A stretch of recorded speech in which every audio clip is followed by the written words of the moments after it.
नमस्कार। आज हम बात कर रहे हैं चाणक्य की सदियों पुरानी बुद्धिमत्ता की, खासकर उन मुश्किल हालात और लोगों से निपटने के लिए जो हमें नीचा दिखाने की कोशिश करते हैं। हमारे पास चाणक्य नीति पर आधारित कुछ विचार हैं, तो हमारा मकसद है ये समझना कि चाणक्य की ये रणनीतियां, उनकी चतुराई आज की इस भाग-दौड़ भरी जिंदगी में कैसे काम आ सकती हैं। क्या ये आज भी उतनी ही प्रासंगिक हैं? चलिए इसी को थोड़ा गहराई से समझते हैं आज। बिल्कुल। चाणक्य, जिन्हें हम कौटिल्य या विष्णुगुप्त के नाम से भी जानते हैं, वो सिर्फ एक ज्ञानी या विद्वान ही नहीं थे। वो एक असाधारण रणनीतिकार थे, कमाल के स्ट्रैटेजिस्ट थे। उनकी अपनी कहानी ही देख लीजिए।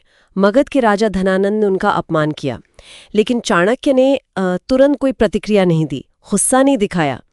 उन्होंने पहले चंद्रगुप्त मौर्य को तैयार किया, एक पूरी योजना बनाई और फिर नंद वंश का पतन कर दिया।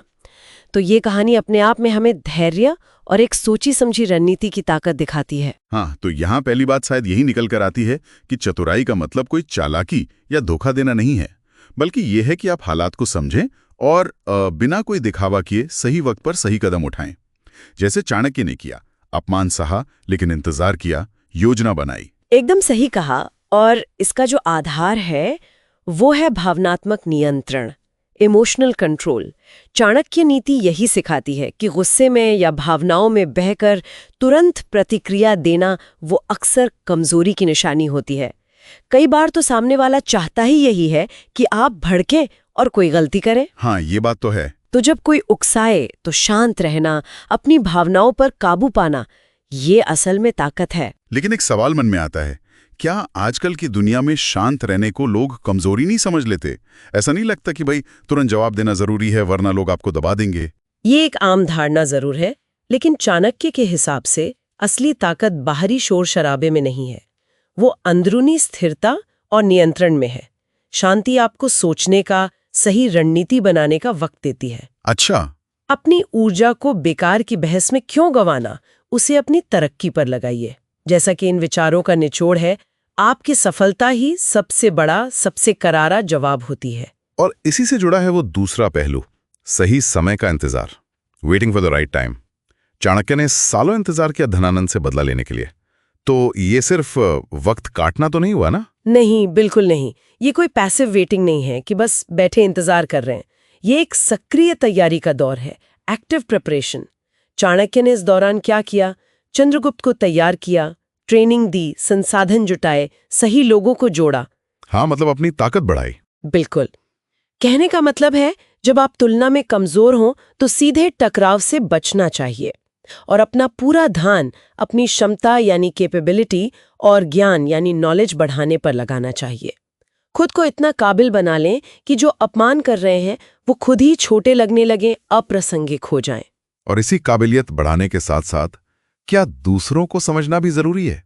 मेरा मतलब है ये जानना कि कोई हमें क्यों परेशान कर रहा है। क्या वो जलन है या कोई असुरक्षा की भावना है? हाँ, ये समझना आपको एक रणनीतिक बढ़त देता है, स्ट्रेटेजिक एडवांटेज जिसे कहते हैं। जब आप सामने वाले की मंशा, उसकी कमजोरियों को समझ जाते हैं तो आप ज्यादा सतर्क रह सकते हैं। आप उनके जाल में फंसने से बच सकते हैं, उनकी अगली चाल का अंदाजा लगा सकते हैं, उनसे एक कदम आगे रह सकते हैं।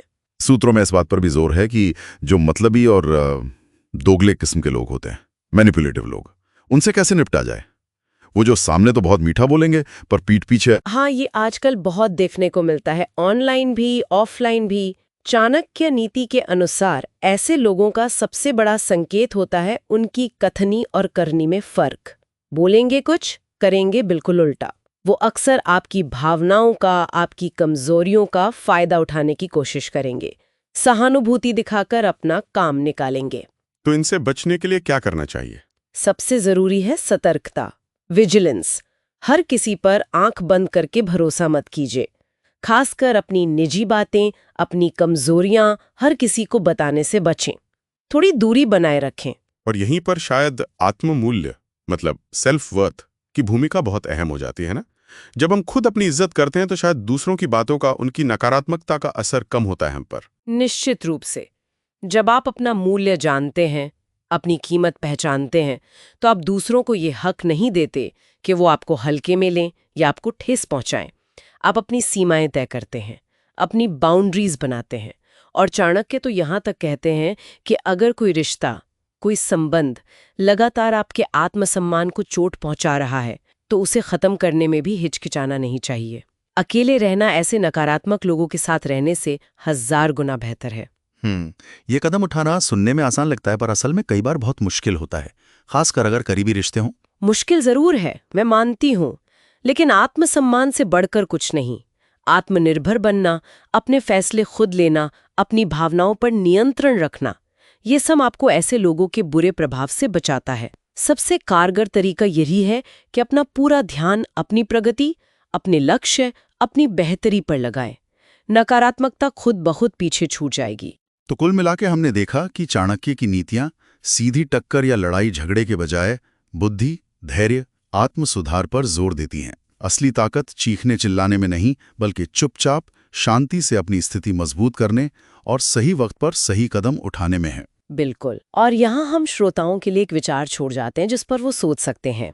चाणक्य बार बार आत्म सुधार, ज्ञान बढ़ाने और आंतरिक मजबूती पर इतना बल क्यों देते हैं? क्या बाहरी चुनौतियों और मुश्किल लोगों से निपटने का सबसे शक्तिशाली तरीका असल में अपने अंदर झांकना, खुद को बेहतर बनाना और अपना आत्ममूल्य बढ़ाना ही है? कैसे हमारी जो अंदरूनी स्थिति है वो बाहरी दुनिया के साथ हमारे रिश्तों को, हमारे समीकरण को बदल सकती है? इस पर जरूर सोचिएगा।